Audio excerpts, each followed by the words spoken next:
Hi, I'm doctor Mahi Bharadwaj. నా దగ్గరికి ఒక పేషెంట్ వచ్చిందనమాట.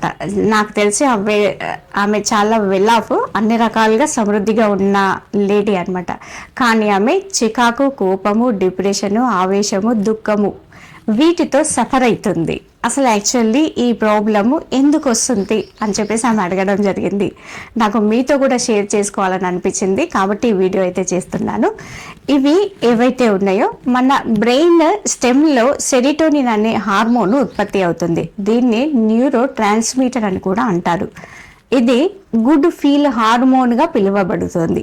అంటే మన శరీరంలో, ఎవరి శరీరంలో అయితే సెరిటోనిన్ హార్మోన్ సమృద్ధిగా, బ్యాలెన్స్గా, సమతుల్యంగా ఉత్పత్తి అవుతుందో వాళ్ళు ఆనందంగా, సంతోషంగా, ఉల్లాసంగా, ఉత్సాహంగా, నవ్వుతూ, తుల్లుతూ చాలా హ్యాపీగా ఉంటారనమాట.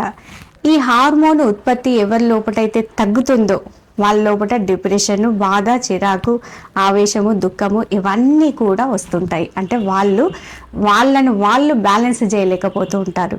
కాబట్టి సెరిటోనిన్ హార్మోన్ ఎంత అవసరమో అర్థమైంది కదా. ఈ సెరిటోనిన్ హార్మోన్ని ఉత్పత్తి చేసుకోవడానికి కావాల్సిన టిప్స్ను మీతో నెక్స్ట్ వీడియోలో అయితే షేర్ చేసుకుంటాను. కాబట్టి ఈ సమస్యతో మీతో పాటు చాలామంది బాధపడుతూ ఉంటారు. వాళ్ళకు తప్పకుండా మీతో పాటు ఈ వీడియోను వాళ్ళకు షేర్ చేయండి.